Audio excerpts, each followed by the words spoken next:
अस्सलाम वालेकुम everyone, welcome to my channel, welcome to another vlog. I hope आप सब ठीक होंगे। हम लोग भी अल्हम्दुलिल्लाह ठीक हैं। आज कैमरे के सामने मेरे हस्बैंड हैं, क्योंकि सुबह ये मेरे से बहुत अच्छी डिस्कशन हम लोगों की हो रही थी और बहुत अच्छी इन्होंने इन्फॉर्मेशन मेरे साथ शेयर की। तो मैंने सोचा कि क्यों ना मेरी ऑडियंस को ये अपनी जुबानी वो इन्फॉर्मेशन खुद भी बताएं। रमज़ान आने वाला है और रमज़ान से रिलेटेड हम लोग डिस्कशन सुबह कर रहे थे कि सहरी और इफ्तारी में कौन कौन सी चीज़ें खाई जाए और स्पेशली सहरी में कौन सी चीज़ें ऐसी खाई जाएं या ऐसी ड्रिंक्स पी जाएं जिनसे आप सारा दिन जो है ना एनर्जेटिक रहें, हाइड्रेटेड रहें। तो स्टार्ट करते हैं अपनी डिस्कशन। तो सबसे पहले welcome to my channel. Yes, welcome to our channel. चले अब आप हमें बताएं कि सुबह सहरी में हम लोग किस तरह की ड्रिंक्स पिए कि सारा दिन हम लोग मतलब थोड़े एनर्जेटिक रहें और हाइड्रेटेड रहें। ड्रिंक्स मॉर्निंग में, चूंकि अभी इतनी गर्मी नहीं है, कुछ सर्दी है, तो बॉडी अपना टेम्परेचर मेंटेन करने की कोशिश करती है। अगर हम ठंडा पानी पी लेंगे तो बॉडी अपना टेम्परेचर बचाने के लिए उसको फौरन बाहर निकाल देगी, फ्लश आउट कर देगी। सो आपकी बॉडी की हीट भी उससे निकल जाएगी और पानी जो आपने पिया फौरन निकल जाएगा। लाइक अगर आपने फजर के टाइम सहरी की है तो ठीक 1 डेढ़ घंटे बाद आपको अच्छी प्यास लग जाएगी, तो जो नहीं होना चाहिए। इसलिए सहरी में एक तो अनसैचुरेटेड ड्रिंक लें, लाइक उसमें आप बहुत ज्यादा नमक या ऐसी चीज नहीं होनी चाहिए, टैंग वगैरह ऐसी चीज नहीं लेनी और चाहिए। फ्रेश जूस भी नहीं लेने चाहिए ना। फ्रेश जूस ले लेना चाहिए, ठीक है। कम क्वांटिटी में, ठीक है। 1 गिलास तक ले लेना चाहिए। ठीक है। बट पानी जो है उसको थोड़ा सा वार्म करें, ओके। फिर पिए, ताकि बॉडी के टेम्परेचर के साथ वो मैच कर जाए और बॉडी को अपना टेम्परेचर टेम्परेचर बचाने के लिए उससे जान न छुड़ानी पड़े, तो बॉडी उसको रिटेन करे रखेगी देर तक। वार्म वाटर को ज्यादा देर रिटेन हम्म, करती है बॉडी। ओके। और हम लोग डाइट कैसी ले सहरी में कि सारा दिन हमें भूख कम लगे। उसके लिए बेसिकली भूख हमें लगाते हैं कार्बोहाइड्रेट्स, ठीक है। बिकॉज जब भी हम कार्बोहाइड्रेट्स इनटेक करते हैं, हमारा माउथ की जो इनर लाइनिंग है वो भी सेंस कर लेती है। जब वो पेट में जाते हैं तो पेट भी सेंस कर लेता है कि कार्ब्स कितने आ गए। उसी हिसाब से इंसुलिन रिलीज होती है और इंसुलिन की स्पाइक जब बहुत ज्यादा हो जाए तो वो तेजी से ब्लड में मौजूद जितनी भी ग्लूकोज है उनको सेल्स के अंदर डाल देती है। इसका मतलब है कि बॉडी को अभी पता चलेगा कि ग्लूकोज लो हो गई है, तो वो फौरन खाना डिमांड करेगी। तो अगर कोई इंसान आधी रोटी खाएगा सहरी में तो उसको शायद भूख लगे 2 बजे के करीब सही। या 2:30-3 बजे के करीब। अगर आप एक रोटी पूरी खाएंगे तो आपको 12 बजे तक भूख लग जाएगी। सही। और अगर आप 2 रोटियां या 2 पराठे या इतनी क्वांटिटी में आप राइस या ब्रेड लेंगे तो आपको डेफिनेटली 10:30 बजे 12-11 बजे आपको बहुत अच्छी भूख लग जाएगी, बहुत बुरी किस्म की भूख लग जाएगी, सही। तो रोजा गुजारना और मुश्किल हो जाएगा। So what I suggest, morning में पेट भरें अपना प्रोटीन के साथ, फैट भी अच्छे, और फैट भी सिर्फ एनिमल फैट, जैसे देसी घी है ठीक है। या चर्बी, ऐसा कोई सोर्स, मलाई, मक्खन, और रोटी, चावल और ब्रेड, इन लेकिन चीजों कम को क्वांटिटी में। बहुत कम हाँ क्वांटिटी ठीक में, है। लाइक आधी रोटी शुड बी अलाउड। ओके। और इसके अलावा कौन सी ऐसी चीजें हैं कि जो हम खा के तो एनर्जेटिक रह सकते हैं पूरा दिन।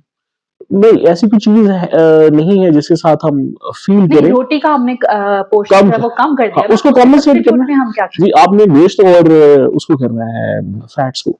इसमें एग्स भी हो सकते हैं। एग्जॉस्ट ऑफ कोर्स वो एक प्रोटीन सोर्स है ना, बॉइल्ड गोश्त है। एग भी हम खा सकते हैं या बिल्कुल, ऑमलेट वगैरह कुछ भी, किसी लाइक भी तरह बॉइल्ड के एग। एग तो किसी भी तरह के खाए जा सकते हैं, वो आपको जल्दी भूख नहीं लगाएगा, आपको एनर्जेटिक रखेगा। ठीक है।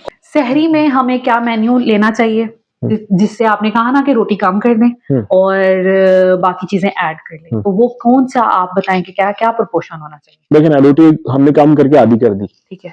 तो आधी रोटी को किसी चीज के साथ खाएंगे, वगैरह कोई भी सब्जी, दाल, गोश्त, कुछ भी चीज बनी है उसके साथ खाएं। और अगर गोश्त वगैरह या दाल खा रहे हैं तो उसको ज्यादा ज्यादा उसके साथ खाएं।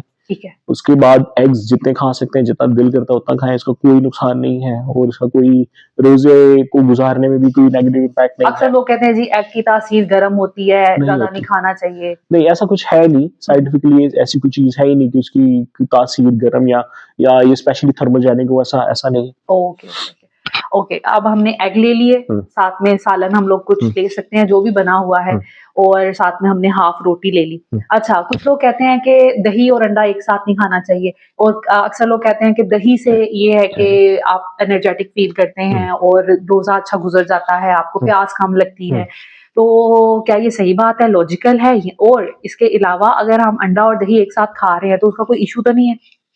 एक तो अंडे और दही को एक टाइम पे खाने में कोई प्रॉब्लम नहीं है, इवन बीच में चाय भी पी ले तो तभी कोई इश्यू नहीं है, ओके, कोई जूस भी ऐड कर दे, किसी चीज का आपस में, इन चीजों का आपस में कोई प्रॉब्लम नहीं है। सही है।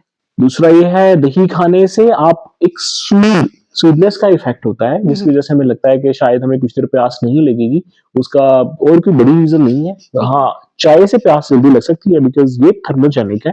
चाय आपकी डायरेटिक इफेक्ट देती है, जिससे आपकी किडनी तेज काम करना शुरू करते हैं और पानी को निकालने की कोशिश करते हैं। ओके, तो दही में ऐसा नहीं है, इसलिए अगर चाय और दही को हम कंपेयर करें तो दही आपको जल्दी प्यास नहीं लगाएगा, चाय कुछ देर में आपको प्यास लगाएगी। That is good. और अक्सर जो बच्चे हैं वो बिल्कुल निढाल हो जाते हैं रोजे की हालत में, या हम भी निढाल हो जाते हैं कि ऐसा लगता है कि अब बस खत्म होने वाले हैं हम, या बेहोश हो जाएंगे या गिर जाएंगे। तो वो क्या सिचुएशन है और उससे कैसे कोप किया जाए?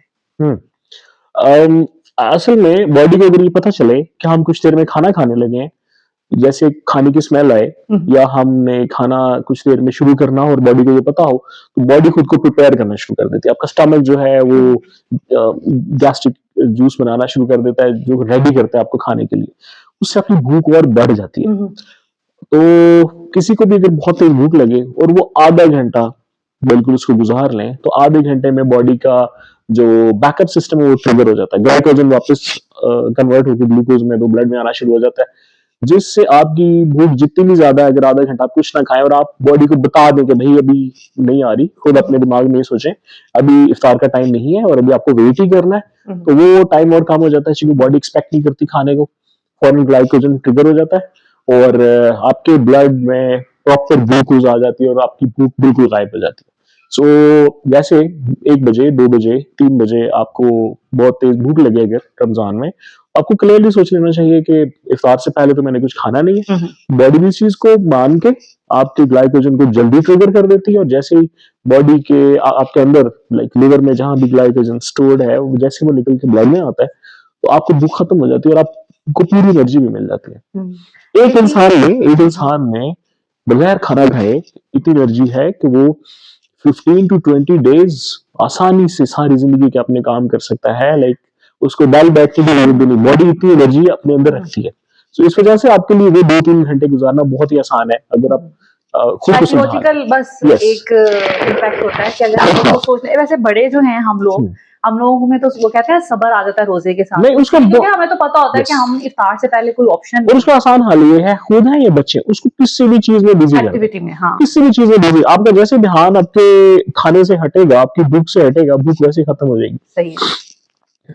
ओके, तो अब हम बात कर लेते हैं, सहरी की तो बात हो उसके बाद हम लोग बात कर लेते हैं इफ्तार की। इफ्तार में हमें क्या खाना चाहिए? इफ्तार में तो सभी कुछ अलाउड है। जैसे हमने मॉर्निंग में कार्ब्स कम लिए थे, तो इफ्तार में हम रोटी एक भी खा सकते हैं, 1.5 भी खा सकते हैं, 2 भी खा, जितना दिल करे खा सकते हैं। आम लोगों की बात कर रहा हूँ जिनको डायबिटीज वगैरह नहीं है उनके लिए।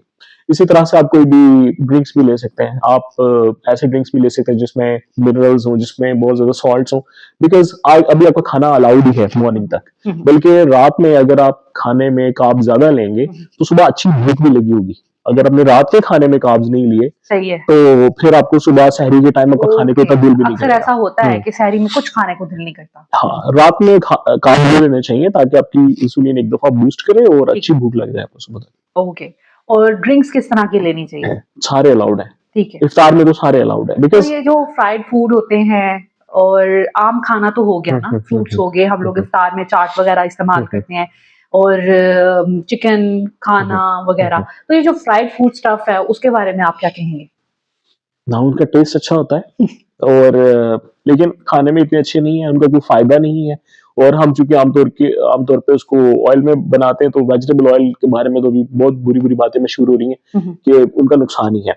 और अगर हम उसको बनाते हैं वनस्पति में, जो वेजिटेबल ऑयल से ही बना हुआ घी होता है, ठीक है, तो उसमें गले की इरिटेशन बहुत ज्यादा होती है, उसमें निकल होता है तो वो बहुत इरिटेट करता है। सो उसको कम किया जा सकता है, लाइक जैसे हमने अपने घर में काम किया कि ये समोसे और पकौड़े 1-2 दिन अच्छे लगते हैं, इसको रोज करने से बहुत अच्छा है कि आप चिकन की बहुत अच्छी डिशेस बनाएं, आप कीमे की बहुत अच्छी डिशेस बनाएं, रोस्ट और इस तरह की चीजें खाई जा सकती हैं। बिल्कुल सही है। अच्छा जी, तो अब बात करते हैं इफ्तार की। तो इफ्तार में क्या फूड मेन्यू होना चाहिए आपके हिसाब से? वैसे तो इफ्तार में चूंकि आगे खाना अलाउड ही है, तो जो भी चाहे आप खाएं, बट ऑफ कोर्स मॉडरेशन हर किसी चीज में हमें रखनी चाहिए। सो फ्राइड चीजें भी खाने में, जैसे अगर पकोड़े लें तो वो तो अच्छे होते हैं, सही। बिकॉज उसमें वो बने किस चीज से हैं, चने से बने हुए हैं, तो बिल्कुल। उनमें प्रोटीन ही होती है। और उसमें उसमें वेजिटेबल्स होती हैं, हरी मिर्च होगी, पालक होगी जो कि बड़ी अच्छी होती है। हाँ तो लेकिन हाँ, उसकी सर्विंग थोड़ी-सी कम, जैसे 2-3 हाँ, से उसमें ज़्यादा। सिर्फ जो वेजिटेबल ऑयल आप खाएंगे ना, जिसमें हाँ, फ्राई किया है, वो थोड़ा सा बुरा है, जी, बाकी तो सारी चीजें ठीक है। ओके, समोसे का कोई पॉइंट नहीं है, लाइक समोसे कम खाने चाहिए, हुँ, बिकॉज उससे आपको कोई रियल न्यूट्रिशन नहीं मिलती। सही है। उसके अलावा सालन, रोटी, चावल, जो भी आपको फ्रूट पसंद है सैलेड, वो अच्छे फ्रूट से चाट खाएं। वगैरह हाँ, वो तो डेफिनिटली होनी बिल्कुल चाहिए, क्योंकि बिल्कुल खाएं। रोज़े में आप हाँ, हेल्दी आपको बिल्कुल at the end of the day खाना चाहिए। बिल्कुल। ओके, और उसके बारे में आप क्या कहेंगे कि जो हम चिकन वगैरह खा लें फ्राइड या एयर वंडरफुल फ्रायर में बनाया जाए? वंडरफुल वो तो बहुत अच्छा है। सही है, उसको ये कि एयर फ्रायर में अगर बना लिया जाए वो कि तो और अच्छा होगा। कम ऑयल में हाँ, बना लिया अगर जाए, आपको फ्राई ना किया पसंद है जाए। एयर फ्रायर में, अगर उसका अच्छा टेस्ट बन जाता है, तो वो तो और अच्छा है कि आप उस ऑयल से बच जाएंगे। सही है। Thank you so much for the discussion and thank you so much for watching this video. I hope आज की वीडियो आपके लिए इन्फॉर्मेटिव रही होगी। मुझे बहुत अच्छी ये इन्फॉर्मेशन लगी थी, तो मैंने सोचा कि क्यों ना आपके साथ भी शेयर किया जाए। Thank you so much. Take care. अल्लाह हाफिज।